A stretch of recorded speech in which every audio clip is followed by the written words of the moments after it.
Gastric ಸಮಸ್ಯೆಯಿಂದ ತುಂಬಾ ಜನ ಬಳಲ್ತಾ ಇದ್ದಾರೆ. ಏನ್ ಕಾರಣ ಇಷ್ಟು ಗ್ಯಾಸ್ಟ್ರಿಕ್ ಆಗುವಂಥದ್ದು? ಗ್ಯಾಸ್ಟ್ರಿಕ್ ಯಾಕಾಗುತ್ತೆ ಅಂದ್ರೆ ಹರಿ ವರಿ ಕರಿ ಇವು ಮೂರು ನೆನ್ಪಿಟ್ಕೊಳ್ಳಿ. ಯಾರು ಎಣ್ಣೆ ಹೊಡಿತಾರಲ್ಲ ಅವರಿಗೆ ಗ್ಯಾಸ್ಟ್ರೈಟಿಸ್ ಜಾಸ್ತಿ.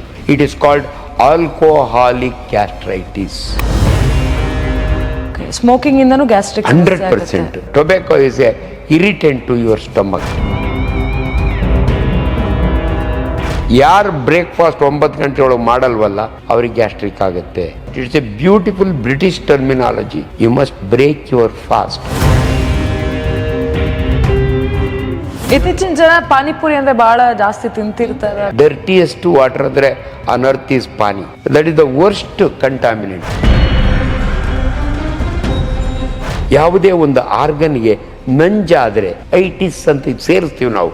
ಈ ಐಟಿಸ್ ಇದೆಯಲ್ಲ ನಮ್ಮ ಮೆಡಿಕಲ್ ಪದ. ಅದು ತುಂಬಾ ದಿನಗಳ ಗ್ಯಾಸ್ಟ್ರಿಕ್ ಇರ್ತಾನೆ ಇದ್ರೆ ಏನಾದ್ರೂ ಒಂದು ರೋಗಕ್ಕೆ ಕಾರಣ ಆಗತ್ತಾ? ನಿಮ್ಮ ಸಣ್ಣ ಕರಳು ಎಷ್ಟಿರುತ್ತೆ ಅಂದ್ರೆ ಅಮ್ಮನ ಸೀರೆ ಎಷ್ಟು ಉದ್ದ ಇರುತ್ತೆ. ನೀವು ತುಂಬಾ ದಿನ ಗ್ಯಾಸ್ಟ್ರೈಟಿಸ್ ಇದ್ದು ಅದಕ್ಕೆ ಸರಿಯಾದ ಟ್ರೀಟ್ಮೆಂಟ್ ತಗೊಳ್ದಿದ್ರೆ ನಿಮಗೆ ನೆಕ್ಸ್ಟ್ ಆಗೋದನ್ನ ಅಲ್ಸರ್ ಅಂತೀವಿ ನಾವು. ಬಟ್ ಅದಕ್ಕಿಂತ ಬಹಳ ಡೇಂಜರಸ್ ಅಂದ್ರೆ 5% of these ulcer cancer turn ಆಗುತ್ತೆ. Cancer is curable provided it is detected early.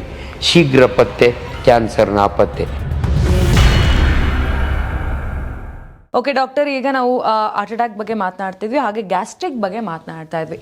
ಈ ಗ್ಯಾಸ್ಟ್ರಿಕ್ ಸಮಸ್ಯೆ ಯಾವ ರೀತಿ ಆಗ್ಬಿಟ್ಟಿದೆ ಅಂತ ಹೇಳಿದ್ರೆ ನಾರ್ಮಲ್ ಆಗ್ಬಿಟ್ಟಿದೆ. ಎಲ್ಲರಿಗೂ ಕೂಡ ಗ್ಯಾಸ್ಟ್ರಿಕ್ ಸಮಸ್ಯೆ ಇರುತ್ತೆ.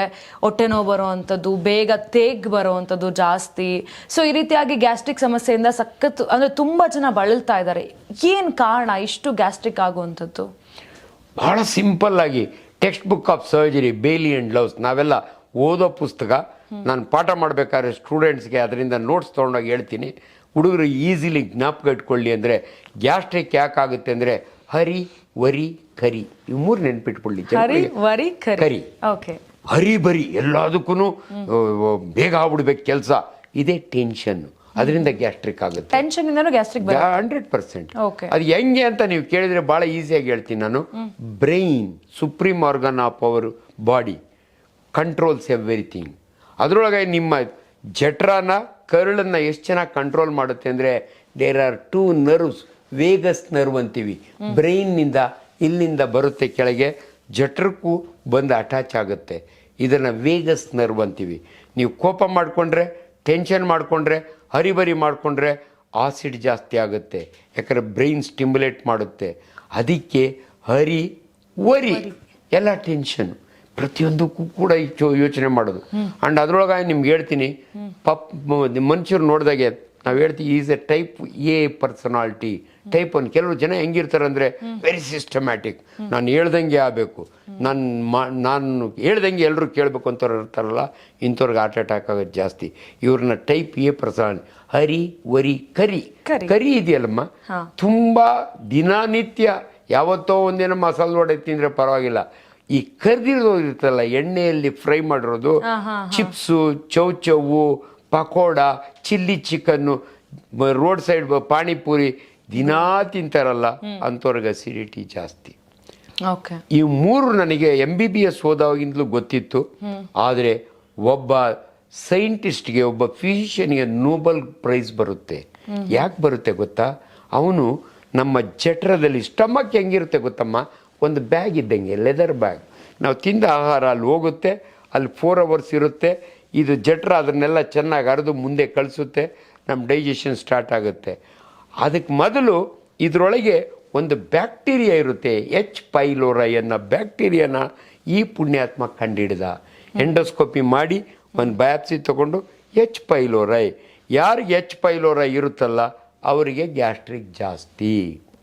ಅದಕ್ಕೆ ಇವತ್ತು ಬಹಳ ಜನಕ್ಕೆ ನಾನು ಹೇಳ್ತೀನಿ, ನೋಡಪ್ಪ ಹರಿ ವರಿ ಕರಿ ಜೊತೆಗೆ H. ಪೈಲೋರೈ. ಅದು ಬಿಟ್ಟರೆ ಅಮ್ಮ ಇನ್ನೆರಡು ನೆನಪಿಡಬೇಕು ಪ್ರತಿಯೊಬ್ಬರು, ಸ್ಮೋಕಿಂಗ್ ಆ್ಯಂಡ್ ಆಲ್ಕೋಹಾಲ್. ಯಾರು ಎಣ್ಣೆ ಹೊಡಿತಾರಲ್ಲ ಅವರಿಗೆ ಗ್ಯಾಸ್ಟ್ರೈಟಿಸ್ ಜಾಸ್ತಿ. ಅದರೊಳಗೆ ಆಲ್ಕೋಹಾಲ್ ನಾನು ಹೇಳ್ತೀನಿ, ಪ್ರತಿಯೊಬ್ಬರು ಕೂಡ ನಿಮಗೆಲ್ಲ ಅದು ಅನುಭವ ಇರಲ್ಲ, ನಮಗೆ ಚೆನ್ನಾಗಿ ಗೊತ್ತು. ಸಂಜೆ ಹೊತ್ತೇ ಎಲ್ಲರೂ ಆಲ್ಕೋಹಾಲ್ ತೊಗೊಳಕ್ಕೆ ಕೂತ್ಕೊಳ್ಳೋದು. ಯಾಕಂದರೆ ಎಂಟಿ ಸ್ಟಮಕ್ನೊಳಗೆ ಆಲ್ಕೋಹಾಲ್ ಕಿಕ್ ಜಾಸ್ತಿ. ಆಲ್ಕೋಹಾಲ್ ಕುಡಿಯೋರೆಲ್ಲ ಕುಡಿಯೋ ಉದ್ದೇಶ ಕಿಕ್ ಹೊಡಿಲಿ ಅಂತ. ಸೊ ಎಂಟಿ ಸ್ಟಮಕ್ ನೀವು ಯಾರನ್ನ ಈ ರೆಗ್ಯುಲರ್ ಕುಡಿಯೋರ್ನ ಫ್ರೆಂಡ್ಸ್ನ ಬರಪ್ಪ ಅಂದ್ರೆ ಊಟ ಆಗೋಯ್ತು ಮೊದಲೇ ಊಟಕ್ಕಿಂತ ಮುಂಚೆನೆ ಕುಡಿತಾರೆ. Okay. So they don't enjoy their alcohol after food. So ಅದನ್ನ ಖಾಲಿ ಹೊಟ್ಟೆಲಿ ಕುಡಿದ್ರೆ ಅದು ಹೀರ್ಕೊಳ್ಳುತ್ತೆ, ಅಬ್ಸರ್ವ್ ಆಗುತ್ತೆ, ಆಲ್ಕೋಹಾಲ್ ಬ್ಲಡ್ಗೆ ಹೋಗುತ್ತೆ, ಬ್ರೈನ್ಗೆ ಹೋಗುತ್ತೆ, ಆವಾಗ ಮಜಾ ಸಿಗುತ್ತೆ ಅವರಿಗೆ. ಸೊ ಇಂಥವ್ರಿಗೆ ಗ್ಯಾಸ್ಟ್ರೈಟಿಸ್ ಆಗುತ್ತೆ. It is called alcoholic gastritis. Smoking ಇಂದನೂ ಗ್ಯಾಸ್ಟ್ರಿಕ್ 100%. ಸ್ಮೋಕಿಂಗ್ ಇದೆಯಲ್ಲ, tobacco is a irritant to your stomach. So ಯಾರು ಸ್ಮೋಕ್ ಮಾಡ್ತಾರೆ, ಯಾರು ಆಲ್ಕೋಹಾಲ್ ತಗೋತಾರೆ, ಯಾರು ತುಂಬ ಟೆನ್ಷನ್ ಮಾಡ್ಕೋತಾರೆ, ಯಾರು ಅನ್ನೆಸೆಸರಿ ಮೆಡಿಸನ್ ತಿಂತಾರೆ, ಇದು ಭಾಳ ಇಂಪಾರ್ಟೆಂಟು. ನಾನು ಅನೇಕ ಹೆಣ್ಮಕ್ಳಿಗೆ ಹೇಳ್ತೀನಿ, ಅಮ್ಮ ಆ ಗಂಡಸರಂತೂ ಎಣ್ಣೆ ಕುಡಿತಾರೆ, ಸ್ಮೋಕ್ ಮಾಡ್ತಾರೆ, ಪಾಪ ನೀನೇನು ಮಾಡಲ್ಲ, ಆದರೆ ಅವ್ರಿಗಿನ್ನ ಜಾಸ್ತಿ ಗ್ಯಾಸ್ಟ್ರೈಟಿಸ್ ನಿನಗೆ. ಯಾಕೆಂದರೆ ನೀನು ಬೆಳಗ್ಗೆ ಬೇಗ ಏನು ತಿನ್ನಲ್ಲ, ಖಾಲಿ ಹೊಟ್ಟೆ. ಬ್ರೇಕ್ಫಾಸ್ಟ್ ಬಗ್ಗೆನೇ ನಿಮ್ಗೊಂದು ಇನ್ಸ್ಟ್ರಕ್ಷನ್ಸ್ ಕೊಡ್ತೀನಿ. ಯಾರು ಬ್ರೇಕ್ಫಾಸ್ಟ್ 9 ಗಂಟೆ ಒಳಗೆ ಮಾಡಲ್ವಲ್ಲ ಅವ್ರಿಗೆ ಗ್ಯಾಸ್ಟ್ರಿಕ್ ಆಗುತ್ತೆ. ಯಾಕೆ ಗೊತ್ತಾ, ನಮ್ಮ ರಾತ್ರಿ ಉಂಡು ಮಲಗ್ತೀವಲ್ಲ, ನಮ್ಮ ಜಠರದ ಎಂಪ್ಟಿಯಿಂಗ್ ಟೈಮ್ ಅಂತೀವಿ. ನಮ್ಮ ಜಠರ ಖಾಲಿ ಆಗೋದು 4 ಅವರ್ಸಲ್ಲಿ. 4 ಅವರ್ಸ್ ಆದಮೇಲೆ ನಿಮ್ಮ ಜಠರದಲ್ಲಿ ಏನೂ ಇರಲ್ಲ ಎಕ್ಸೆಪ್ಟ್ ಆಸಿಡ್. ಈ ಆಸಿಡ್ ಸುಡ್ತಾ ಇರುತ್ತೆ.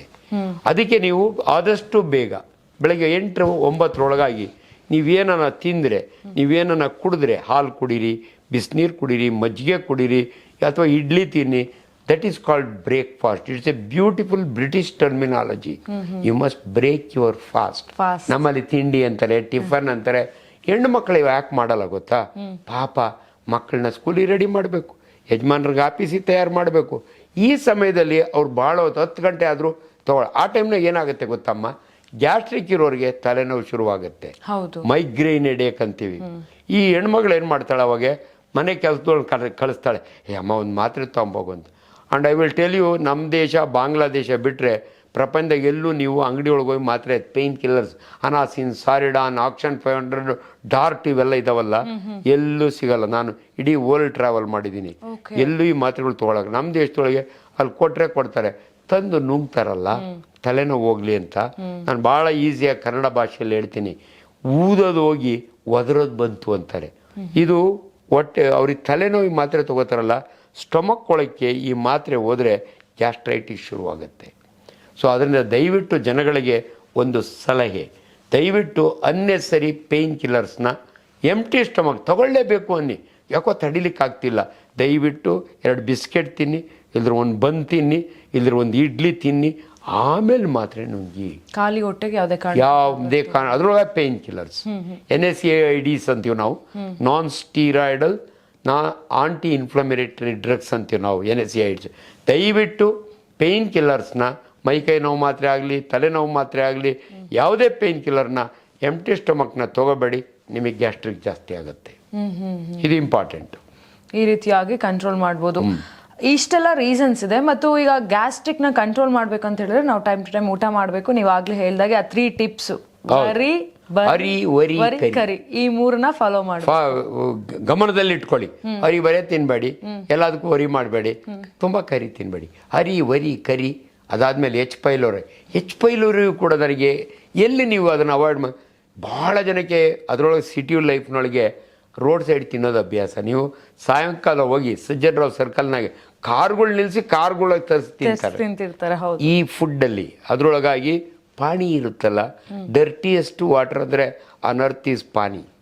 ಈ ಎಷ್ಟೋ ಜನ ಮಸಾಲೆ ತಿಂತಾರೆ, ಅದು ತಿನ್ನಲಿ ಪರವಾಗಿಲ್ಲ, ಯಾಕಂದ್ರೆ ನಿಮ್ಮ ಬ್ಯಾಕ್ಟೀರಿಯಾ, ವೈರಸ್ ಎಲ್ಲ ಫ್ರೈ ಆಗಿರುತ್ತೆ, ಏನೂ ಆಗಲ್ಲ. ವೆಜಿಟೇರಿಯನ್ಸ್ಗೂ ನಾನ್ ವೆಜಿಟೇರಿಯನ್ ಫುಡ್ ಅದು. ಆದರೆ ಈ ಪಾನಿ ಇಟ್ಟಿರ್ತಾರಲ್ಲಮ್ಮ, that is the worst contaminant. ಅದರೊಳಗೆ ಸ್ವಿಮ್ ಹೊಡಿತಾ ಇರ್ತಾವೆ ಬ್ಯಾಕ್ಟೀರಿಯಾ, ವೈರಸ್ಸು. ಅದಕ್ಕೆ ನಾನು ಭಾಳ ಜನಕ್ಕೆ ಕೇಳಿದೆ, ಅದರೊಳಗೆ ಅವನು ಬೆಳ್ಳಗೆ ಅಡ್ತಾನೆ ಇರ್ತಾನೆ, ಅದರೊಳಗೆ ಬೆಳ್ಳು. ಪಾನಿ ಕೊಡ್ತಾರಲ್ಲ, ಆ ಪೂರಿ ಒಳಗೆ ಹಿಂಗೆ ಮಾಡಿಬಿಟ್ಟು ಪಾನಿ ಹಾಕಿ ಕೊಡ್ತಾನಲ್ಲ, ಅದು ಕುದ್ದಿರಲ್ಲ. ನೋಡಿ, ಮನುಷ್ಯನಿಗೆ ಸೇಫೆಸ್ಟ್ ಫುಡ್ ಅಂದರೆ ಕುಕ್ಡ್ ಫುಡ್, ಬಾಯ್ಲ್ಡ್ ಫುಡ್. ಅಂದರೆ ಇನ್ಫೆಕ್ಷನ್ ಬರ್ದಂಗಿರ್ಲಿ ಅಂತ ನಾನು ಹೇಳೋದು. ಅಲ್ಲೇ ಫ್ರೈ ಆಗ್ತಾ ಇರುತ್ತೆ, ಅದನ್ನ ಹಾಕ್ಕೊಡ್ತಾನೆ, ದಟ್ ಈಸ್ ಓಕೆ. ಬಟ್ ಈ ಪಾಣಿ ಇರುತ್ತಲ್ಲ, ಅವ್ನ ನೆಟ್ಟ ಕೈ ತೊಡೆದಿರಲ್ಲ ಸರ್ವ್ ಮಾಡೋನು. ಅನ್ನೋ ಯೂಸ್ ಮಾಡೋ ಪಾತ್ರೆಗಳು ನೀವು ನೋಡಿ, ನೀವು ಸ್ವಲ್ಪ ಸ್ಟ್ಯಾಂಡರ್ಡ್ ಅಂಗಡಿ ಆದರೆ ಪರವಾಗಿಲ್ಲ, ಇಲ್ದಿರೆ 2 ಬಕೆಟ್ ಇಟ್ಟಿರ್ತಾನೆ, ಒಂದು ಗಲೀಜ್ ಬಕೆಟು, ಇನ್ನೊಂದು ಸುಮಾರು ಗಲೀಜ್ ಬಕೆಟು. ನೀವು ತಟ್ಟೆನ ಅದ್ರ ಗದ್ದಿ ಇದ್ರ ಗದ್ದಿ ಹಾಕ್ಕೊಟ್ಬಿಡ್ತಾನೆ. ನಾನು ತುಂಬ ಜನಕ್ಕೆ ಒಬ್ಬ ಡಾಕ್ಟ್ರ್ ನೀನು ತಿನ್ನ ಅಂತ ಖುಷಿ ಇದ್ರೆ ದಯವಿಟ್ಟು ಮನೆಯಿಂದ ಪ್ಲೇಟ್ ತೊಗೊಂಡೋಗು, ಇದ್ರೆ ಡಿಸ್ಪೋಸಬಲ್ ತೊಗೊಂಡೋಗು, ಎಂಜಾಯ್ ಮಾಡು. ಇಲ್ಲದ್ರೆ ಆ ಬಕೆಟ್ನಾಗಿರೋ ಬ್ಯಾಕ್ಟೀರಿಯಾ ನಿನ್ನ ಹೊಟ್ಟೆ ಒಳಗೆ ಹೋಗುತ್ತೆ. Very very simple. ಇದರಿಂದನೇ H. ಪೈಲೋರಿ ಬರೋದು. ಇತ್ತೀಚಿನ ಜನ ಪಾನಿಪುರಿ ಅಂದ್ರೆ ಬಹಳ ಜಾಸ್ತಿ ತಿಂತಾರೆ, ಅದರಿಂದನೇ ಇವೆಲ್ಲ ಅನುಭವಿಸೋದು. ಓಕೆ, ಡೆಫಿನೆಟ್ಲಿ ಇವಕ್ಕೆಲ್ಲ ರೀಸನ್ ಇದೆ. ದಿನ ಮನೆ ತಿನ್ನೋರು ಬಹಳ ಕಡಿಮೆ ಅವ್ರಿಗೆ ಗ್ಯಾಸ್ಟ್ರಿಕ್ ಆಗೋದು. ಬಟ್ ಕೆಲವರು ಹೇಳ್ತಾರೆ ಇಲ್ಲ ಡಾಕ್ಟ್ರೆ ನಾನು ಎಲ್ಲೂ ಹೊರಗಡೆ ತಿನ್ನಲ್ಲ, ನಾನು ಮನೆಯದೇ ತಿನ್ನೋದು. ಆದರೆ ನಿಮಗೆ ಬೇರೆ ಫ್ಯಾಕ್ಟ್ರಿ ಇರ್ತದೆ. ಅತ್ತೆ ಸೊಸೆನ ಕಂಡ್ರೆ ಆಗಲ್ಲ, ಸೊಸೆ ಕಂಡ್ರೆ ಅಮ್ಮ ಯಾವ ಮಟ್ಟಕ್ಕೆ ಬ್ರೈನ್ ವರ್ಕ್ ಮಾಡುತ್ತೆ ಅಂದರೆ ಯು ವಿಲ್ ನಾಟ್ ಬಿಲೀವ್. ನಾನು ತಮಾಷೆಗೆ ಹೇಳ್ತೀನಿ ಪಬ್ಲಿಕ್ ಟಾಕ್ನಾಗ, I am a humour speaker. ನಮ್ಮ ಗಂಗಾವತಿ ಪ್ರಾಣೇಶ್ ಜೊತೆಯಲ್ಲಿ ಪ್ರೋಗ್ರಾಮ್ ಕೊಡ್ತೀನಿ ನಾನು. ಅವತ್ತು ತಮಾಷೆಗೆ ಹೇಳ್ತೀನಿ, ಅಮ್ಮ ದೇವ್ರು ಎಲ್ಲ ಕೊಟ್ಟಿರ್ತಾನೆ ಆ ಅಮ್ಮನಿಗೆ, ಒಳ್ಳೆ ಯಜಮಾನ್ರು, ಒಳ್ಳೆ ಜೀಪು, ಒಳ್ಳೆ ಮನೆ. ಆದರೆ ಈ ಅಮ್ಮನಿಗೆ ಸಡನ್ನಾಗಿ ಹೊಟ್ಟೆ ಉರಿ ಬರುತ್ತೆ. ಯಾಕೆ ಗೊತ್ತಾ? ಪಕ್ಕದ ಮನೆ ಹುಡುಗಿಗೆ ಒಳ್ಳೆ ಹುಡುಗ ಸಿಕ್ಬಿಟ್ಟ, ಈ ಅಮ್ಮನಿಗೆ ಹೊಟ್ಟೆ ಉರಿ ಬಂತು, ಗ್ಯಾಸ್ಟ್ರಿಕ್ಕು. ಅಷ್ಟು ಸರಳ ರೀ, ರಿಯಲಿ. ಇವೆಲ್ಲ ಎಷ್ಟು ಸರಳ ಅಂದರೆ ನಾನು ವೈಜ್ಞಾನಿಕವಾಗಿ ಮಾತಾಡ್ತಿದ್ದೀನಿ, ಇದು ವಿಜ್ಞಾನ. ಅದರಿಂದ ದಯವಿಟ್ಟು ನೀವು ಗ್ಯಾಸ್ಟ್ರಿಕ್ಕಿಂದ ತಪ್ಪಿಸ್ಕೋಬೇಕು ಅಂದರೆ ಗ್ಯಾಸ್ಟ್ರಿಕ್ ಯಾಕೆ ಟ್ರೀಟ್ ಮಾಡಬೇಕು ಅನ್ನೋದಕ್ಕೂ ಉತ್ತರ ಇದೆ, ಆಮೇಲೆ ಹೇಳ್ತೀನಿ. ವಾಟ್ ಆರ್ ದ ಕಾಂಪ್ಲಿಕೇಶನ್ಸ್ ಆಮೇಲೆ ಹೇಳ್ತೀನಿ. ಸೊ ಗ್ಯಾಸ್ಟ್ರಿಕ್ ಅಂದರೆ ಇಷ್ಟೇ. ಗ್ಯಾಸ್ಟ್ರೈಟಿಸ್ ಬೇರೆ ನೋಡಿ, ಇಲ್ಲಿ ಎರಡು ಕ್ಲಾರಿಟಿ ಕೊಡ್ತೀನಿ ನಾನು. ಗ್ಯಾಸ್ಟ್ರಿಕ್ ಅಂದರೆ ನೋಡಿ, ಗ್ಯಾಸ್ ಟ್ರಬಲ್ ಬೇರೆ, ಗ್ಯಾಸ್ಟ್ರಿಕ್ ಟ್ರಬಲ್ ಬೇರೆ. ತುಂಬ ಜನ ಕನ್ಫ್ಯೂಸ್ ಮಾಡ್ಕೋತಾರೆ. ಡಾಕ್ಟ್ರೇ ನನ್ನ ಮಗ ತುಂಬ ಗ್ಯಾಸ್ ಪಾಸ್ ಮಾಡ್ತಾನೆ ಡಾಕ್ಟ್ರೇ, ಗಬ್ಬು ವಾಸನೆ ಹೊಡಿತದೆ, ಸ್ಕೂಲ್ನಾಗೆಲ್ಲ ಕಂಪ್ಲೇಂಟ್. ಅದು ಗ್ಯಾಸ್ ಟ್ರಬಲ್, ಅದೇ ಬೇರೆ. ಗ್ಯಾಸ್ಟ್ರಿಕ್ಕೇ ಬೇರೆ. ಏನು ಡಾಕ್ಟ್ರೆ ಕನ್ಫ್ಯೂಸ್ ಮಾಡ್ತಿದ್ದೀರಾ ಅನ್ಕೋಬೇಡಿ. ಇವ ನೋಡಿ, ಗಂಟ್ಲಲ್ಲಿ ಟಾನ್ಸಿಲ್ ಇದೆ, ಅದು ಏನನ್ನ ಊದ್ಕೋತು ಅಂದರೆ ಟಾನ್ಸಿಲೈಟಿಸ್ ಅಂತೀವಿ ನಾವು. ಜ್ವರ ಬರುತ್ತೆ ಮಕ್ಕಳಿಗೆ. ನಿಮ್ಮ ಹೊಟ್ಟೆ ಒಳಗೆ ಬಲಗಡೆ ಅಪೆಂಡಿಕ್ಸ್ ಇರುತ್ತೆ, ಅದರೊಳಗೆ ಏನಾರ ಇನ್ಫೆಕ್ಷನ್ ಆದರೆ ಅಪೆಂಡಿಕ್ಸ್ ಊದ್ಕೊಳ್ಳುತ್ತೆ. ಅದನ್ನು ಅಪೆಂಡಿಸೈಟಿಸ್ ಅಂತೀವಿ ನಮ್ಮ ಭಾಷೆಯೊಳಗೆ. ಅದೇ ನಿಮ್ಮ ಜಠರದ ಒಳಗಡೆ ಲೇಯರ್ ಇದೆಯಲ್ಲ, ಅದರೊಳಗೆ ಸಣ್ಣ ಸಣ್ಣ ಉಣ್ಣಾಗಿ ಕೆಂಪಗಾದರೆ ಅದನ್ನು ನಾವು ಗ್ಯಾಸ್ಟ್ರೈಟಿಸ್ ಅಂತೀವಿ ನಾವು. ಈ ಐಟಿಸ್ ಇದೆಯಲ್ಲ, ನಮ್ಮ ಮೆಡಿಕಲ್ ಪದ ಅದು. ಯಾವುದೇ ಒಂದು ಆರ್ಗನ್ಗೆ ನಂಜಾದರೆ, ಇನ್ಫ್ಲಮೇಷನ್ ಆದರೆ ಐಟಿಸ್ ಅಂತ ಸೇರಿಸ್ತೀವಿ ನಾವು. ಸೊ ನಿಮ್ಮ ಗ್ಯಾಸ್ಟ್ರೈಟಿಸ್ ಅಂದರೆ ನಿಮ್ಮ ಜಠರದ ಒಳಗಡೆ ಇರುವ ಆ ಲೇಯರ್ ಎಷ್ಟು ಬ್ಯೂಟಿಫುಲ್ ಇರುತ್ತೆ ಗೊತ್ತಮ್ಮ. ನಿಮ್ಗೊಂದು ಅನುಭವ ಆಗಬೇಕು ಅಂದರೆ ನಿಮ್ಮ ಬಾಯಿನೊಳಗೆ ನಾನು ಹಾಕಿ ತೋರಿಸ್ತೀನಿ. ಇಲ್ಲಿ ಮುಟ್ಕೊಂಡ್ರೆ ಒಳಗಡೆ ಲೇಯರ್ ಇದೆಯಲ್ಲ, ಎಷ್ಟು ಸಾಫ್ಟ್ ಇದೆ ಗೊತ್ತಾ? ನಿಮ್ಮ ಜಠರದೊಳಗೂ ಕೂಡ ಒಳಗಡೆ ಲೇಯರು ಅಷ್ಟೇ ಸಾಫ್ಟ್ ಇರುತ್ತೆ, ಬ್ಯೂಟಿಫುಲ್ ಅದು. ನೀವು ಏನಾದರೂ ಸ್ಮೋಕ್ ಮಾಡಿದರೆ ಅಥವಾ ಎಣ್ಣೆ ಕುಡಿದ್ರೆ ಅದು ಹೋಗಿ ಇರಿಟೇಟ್ ಮಾಡುತ್ತೆ, ಅದರಿಂದ ನಿಮಗೆ ಉಣ್ಣಾಗುತ್ತೆ. ಸೊ ನಿಮ್ಮ ಜಠರದಲ್ಲಿ ಉಣ್ಣಾಗೋದ್ರನ್ನ ನನ್ನ ಭಾಷೆಯಲ್ಲಿ ಗ್ಯಾಸ್ಟ್ರೈಟಿಸ್ ಆಗಿದೆ ಅಂತೀವಿ. ಜನ ಎಲ್ಲ ಗ್ಯಾಸ್ಟ್ರಿಕ್ ಆಗಿದೆ, ಗ್ಯಾಸ್ಟ್ರಿಕ್ ಆಗಿದೆ, ಅದು ಅವ್ರ ಭಾಷೆ. ನನ್ನ ಮೆಡಿಕಲ್ ಭಾಷೆ ಇಟ್ ಈಸ್ ಗ್ಯಾಸ್ಟ್ರೈಟಿಸ್. ಯಾಕೆ ಗ್ಯಾಸ್ಟ್ರೈಟಿಸ್ ಆಗುತ್ತೆ ಅಂತ ಅವಾಗಲಿಂದ ಭಾಳ ಸ್ಪಷ್ಟವಾಗಿ ಹೇಳ್ಬಿಟ್ಟಿದ್ದೀನಿ. Hurry, worry, curry, smoking, alcohol, unnecessary pain killers, ಈ ಆರನ್ನ ನೀವು ಅವಾಯ್ಡ್ ಮಾಡಿದರೆ ನಿಮಗೆ ಗ್ಯಾಸ್ಟ್ರಿಕ್ ಆಗಲ್ಲ. ಎಸ್ ಡಾಕ್ಟರ್, ಇನ್ನು ಗ್ಯಾಸ್ಟ್ರಿಕ್ ತುಂಬ ಸಮಯ ಇದ್ರೆ ಅಥವಾ ತುಂಬ ದಿನಗಳ ಗ್ಯಾಸ್ಟ್ರಿಕ್ ಇರ್ತಾನೆ ಇದ್ರೆ ಏನಾದರೂ ಒಂದು ರೋಗಕ್ಕೆ ಕಾರಣ ಆಗುತ್ತಾ? 100%. ಇದು ಭಾಳ ಇಂಪಾರ್ಟೆಂಟ್ ಕ್ವೆಶ್ಚನ್ ಅಮ್ಮ. ನೋಡಿ, ನಮ್ಮ ಜಠರದಲ್ಲಿ ಜಠರ 10 ಇಂಚಿರುತ್ತೆ ಜಠರ. ಅದಾದಮೇಲೆ ನಿಮ್ಮ ಗೇಣುದ್ದ ಹೊಟ್ಟೆಯಲ್ಲಿ ನಿಮ್ಮ ಸಣ್ಣ ಕರಳು ಎಷ್ಟಿರುತ್ತೆ ಅಂದರೆ ನಿಮ್ಗೆ ಆಶ್ಚರ್ಯ ಆಗ್ಬೋದು. ಅಮ್ಮನ ಸೀರೆ ಎಷ್ಟು ಉದ್ದ ಇರುತ್ತೆ. 6 ಮೀಟ್ರ್ ನಮ್ಮ ಸಣ್ಣ ಕರಳು. ಸಣ್ಣ ಕರಳಿನಲ್ಲಿ 3 ಭಾಗ ಇದೆ, ಡಿಯೋಡಿನಮ್, ಜೆಜುನಮ್, ಐಲಿಯಮ್ ಅಂತೀವಿ. ಈ ಡಿಯೋಡಿನಮ್ ಇದೆಯಲ್ಲ, ಫಸ್ಟ್ 10 ಇಂಚಸ್ನ ನಾವು ಡಿಯೋಡಿನಮ್ ಅಂತೀವಿ. ನೀವು ಕೇಳಿರ್ಬೋದು ಪೆಪ್ಟಿಕ್ ಅಲ್ಸರ್ ಅಂತೀವಿ, ಗ್ಯಾಸ್ಟ್ರಿಕ್ ಅಲ್ಸರ್ ಅಂತೀವಿ, ಡಿಯೋಡಿನಲ್ ಅಲ್ಸರ್ ಅಂತೀವಿ. ಇದು ನೆಕ್ಸ್ಟ್ ಸ್ಟೇಜ್ ಆಫ್ ಗ್ಯಾಸ್ಟ್ರೈಟಿಸ್. ನೀವು ತುಂಬ ದಿನ ಗ್ಯಾಸ್ಟ್ರೈಟಿಸ್ ಇದ್ದು ಅದಕ್ಕೆ ಸರಿಯಾದ ಟ್ರೀಟ್ಮೆಂಟ್ ತೊಗೊಳ್ದಿದ್ರೆ ನಿಮಗೆ ನೆಕ್ಸ್ಟ್ ಆಗೋದನ್ನು ಅಲ್ಸರ್ ಅಂತೀವಿ ನಾವು. ಅದರೊಳಗೆ 3 ವೆರೈಟಿ. ಗ್ಯಾಸ್ಟ್ರಿಕ್ ಅಲ್ಸರ್, ಜಠರದಲ್ಲೇ ಅಲ್ಸರ್, ಹುಣ್ಣು. ಈ ಹುಣ್ಣಂದರೆ ಈ ಗೋಡೆಯಿಂದ ಇಷ್ಟು ಕೆತ್ಕೊಂಡ್ಬಿಟ್ರೆ ಹಳ್ಳ ಬೀಳುತ್ತಲ್ಲ, ಅದನ್ನೇ ನಮ್ಮ ಜಠರದಲ್ಲಿ ಆಗುತ್ತೆ, ಅದನ್ನೇ ಗ್ಯಾಸ್ಟ್ರಿಕ್ ಅಲ್ಸರ್. ನೆಕ್ಸ್ಟು ಡಿಯೋಡಿನಮ್ ಇರುತ್ತೆ, ಸಣ್ಣ ಕರಳಿನ ಮೊದಲನೇ ಭಾಗ. ಇವೆರಡು ಒಂದು ಯೂನಿಟ್ ಅಂತೀವಿ ನಾವು. ಇಲ್ಲುಣ್ಣಾದರೂ ಅಲ್ಲುಣ್ಣಾದರೂ ಅದಕ್ಕೆ ನಮ್ಮ ಭಾಷೆಯಲ್ಲಿ ಪೆಪ್ಟಿಕ್ ಅಲ್ಸರ್ ಅಂತೀವಿ. ನೀವು ಕೇಳಿರ್ತೀರಿ ಅವ್ರಿಗೇನೋ ಪೆಪ್ಟಿಕ್ ಅಲ್ಸರ್ ಆಗಿತ್ತಂತೆ. ಸೊ ನೀವು ಗ್ಯಾಸ್ಟ್ರೈಟಿಸ್ನ ಸರಿಯಾಗಿ ಟ್ರೀಟ್ಮೆಂಟ್ ತೊಗೊಳ್ಳಿಲ್ಲ ಅಂದರೆ ನೆಕ್ಸ್ಟ್ ಆಗೋದು ಗ್ಯಾಸ್ಟ್ರಿಕ್ ಅಲ್ಸರು, ಡಿಯೋಡಿನಲ್ ಅಲ್ಸರು. ಇವೆರಡನ್ನೂ ನಾವು ಬಿನೈನ್ ಅಲ್ಸರ್ ಅಂತೀವಿ, ಇದು ನಮ್ಮ ಭಾಷೆ. ಬಟ್ ಅದಕ್ಕಿಂತ ಭಾಳ ಡೇಂಜರಸ್ ಅಂದರೆ ನಿಮಗೆ ಗಾಬರಿ ಆಗುತ್ತೆ. ನಾನು ಇವಾಗ ಹೇಳಿದರೆ 5% ಆಫ್ ದೀಸ್ ಅಲ್ಸರು ಕ್ಯಾನ್ಸರಿ ಟರ್ನ್ ಆಗುತ್ತೆ. ಇವಾಗ ಕ್ಯಾನ್ಸರ್ ಆಫ್ ದಿ ಸ್ಟಮಕ್ ಅಂತೀವಲ್ಲ, ಗ್ಯಾಸ್ಟ್ರಿಕ್ ಅಲ್ಸರ್ ಅಂತೀವಲ್ಲ, ಗ್ಯಾಸ್ಟ್ರಿಕ್ ಅಲ್ಸರ್ ಕ್ಯಾನ್ಸರ್ ಆಗೋದು 0.5%. 100 ಜನಕ್ಕೆ ಗ್ಯಾಸ್ಟ್ರಿಕ್ ಆಗಿದ್ರೆ 0.5% ಕ್ಯಾನ್ಸರ್ ಆಗುತ್ತೆ. ಸೊ ಇವತ್ತು ಯಾರಾದರೂ ಒಬ್ಬ ಪೇಷಂಟ್ ನಮ್ಮ ಹತ್ರ ಕ್ಯಾನ್ಸರ್ ಆಗಿ ಬಂದರೆ ಅವ್ನು ಕೇಳೋ ಪ್ರಶ್ನೆ, ಎಷ್ಟು ವರ್ಷದಿಂದ ನಿನಗೆ ಗ್ಯಾಸ್ಟ್ರಿಕ್ ಇತ್ತು? ಫಸ್ಟ್ ಪ್ರಶ್ನೆ ಕೇಳ್ತೀವಿ. ಯಾಕಂದರೆ ಇವನು ಇದ್ಕಿದ್ದಂಗೆ ಇವತ್ತೇ ಕ್ಯಾನ್ಸರ್ ಆಗಿರಲ್ಲ. 10 ವರ್ಷದಿಂದ ಟ್ರೀಟ್ಮೆಂಟ್ ತೊಗೋತಾನೆ ಇರ್ತಾನೆ, ಅದು ಇರ್ರೆಗ್ಯುಲರ್ ಟ್ರೀಟ್ಮೆಂಟ್ ತೊಗೊಂಡಿರ್ತಾನೆ. ಇವನು ಹ್ಯಾಬಿಟ್ ಚೇಂಜ್ ಮಾಡೇ ಇರಲ್ಲ. ಸ್ಮೋಕ್ ಮಾಡಬೇಡ ಅಂದರೆ ಮಾಡ್ತಾನೆ ಇರ್ತಾನೆ, ಎಣ್ಣೆ ಹೊಡಿಬೇಡ ಅಂದರೆ ಹೊಡಿತಾನೆ ಇರ್ತಾನೆ. Today after 10 years he has come to me with gastric cancer. ಇನ್ನು 5 ವರ್ಷಕ್ಕೆ ಸತ್ತೋತಾನೆ. ಯಾಕಂದರೆ ಅದೇ ಡಿಫ್ರೆನ್ಸ್. ನೀವು ಗ್ಯಾಸ್ಟ್ರೈಟಿಸಿಂದ 100 ವರ್ಷ ಬದುಕ್ಬೋದು. ತುಂಬ ಜನ ನಮ್ಮ ಹತ್ರ ಬರೋರು, ಡಾಕ್ಟ್ರೇ 10 ವರ್ಷದಿಂದ ನನಗೆ ಗ್ಯಾಸ್ಟ್ರಿಕ್ ಅಂತಾರೆ. ಅಣ್ಣ ನೀನು 10 ವರ್ಷ ಹೇಳ್ತಿದ್ಯಾ, ಅವಳು ಇನ್ನೊಬ್ಬ ಪೇಷಂಟ್ ಬಂದೋದ 20 ವರ್ಷದಿಂದ ಅವನಿಗೆ. ಸೊ ಅದು ಇಂಪಾರ್ಟೆಂಟ್ ಅಲ್ಲ. ನೀವು ಕರೆಕ್ಟಾಗಿ ಟ್ರೀಟ್ಮೆಂಟ್ ತೊಗೊಳ್ಳಿಲ್ಲ ಅಂದರೆ ಅದೇ ಕ್ಯಾನ್ಸರ್ ಆಗ್ಬಿಟ್ರೆ, ಗ್ಯಾಸ್ಟ್ರಿಕ್ ಕ್ಯಾನ್ಸರ್ನೂ ಇವನು ಭರವಸೆ ಕೊಡ್ತೀವಿ, ಏನೂ ಆಗಲ್ಲ, ನಾನು ಟ್ರೀಟ್ಮೆಂಟ್ ತೊಗೋ, ನೀನು ಸ್ವಲ್ಪ ಸ್ಮೋಕ್ ಮಾಡೋದು ಬಿಡು ಅಂದರೆ ಹೆಂಗೋ ಉಳ್ಕೋತಾನೆ. ಆದರೆ ಒಂದು ಸಾರಿ ಗ್ಯಾಸ್ಟ್ರಿಕ್ ಕ್ಯಾನ್ಸರ್ ಆದರೆ ಅವನ ಜೀವನ ಅಷ್ಟೇ ಬರ್ತಾ ಬರ್ತಾ, ಅಂದರೆ ಅಷ್ಟೇ ಅಂತ ಅಲ್ಲ, ಯಾಕಂದ್ರೆ ನಾನು ಕರ್ನಾಟಕ ರಾಜ್ಯದ ಕ್ಯಾನ್ಸರ್ ಸೊಸೈಟಿ ಚೇರ್ಮನ್ ಇದ್ದೀನಿ, ಎದುರಿಸೋಕ್ಕೆ ಹೋಗಲ್ಲ. Cancer is curable provided it is detected early. ಶೀಘ್ರ ಪತ್ತೆ ಕ್ಯಾನ್ಸರ್ ನಾಪತ್ತೆ. ಈವನ್ ಕ್ಯಾನ್ಸರ್ನೂ ಕೂಡ ನನ್ನ ಹತ್ರ ಬೇಗ ಬಂದು ಬೇಗ ಕಂಡಿಡಿದ್ರೆ ಅವನಿಗೆ ರಿಲೀಫ್ ಕೊಡ್ಬೋದು, ವಾಸಿ ಮಾಡ್ಬೋದು. ಸಿ, ನಾನೊಬ್ಬ ಟೀಚರ್ ಆಗಿ ಮಾತನಾಡುವಾಗ ನಾನು ಭಾಳ ಕ್ಯಾಲ್ಕುಲೇಟಿವ್ ಮಾತಾಡ್ತೀನಿ. ಏಕ್ದಮ್ ನೀವು ಕ್ಯಾನ್ಸರ್ ಅಷ್ಟೇ ಬಿಡಿ ಅನ್ನಲ್ಲ. ಈ ಕ್ಯಾನ್ಸರ್ನೂ ಕೂಡ ಹೆಂಗೆ ನೀವು ಕಂಡುಹಿಡಿತೀರ ಡಾಕ್ಟ್ರೆ?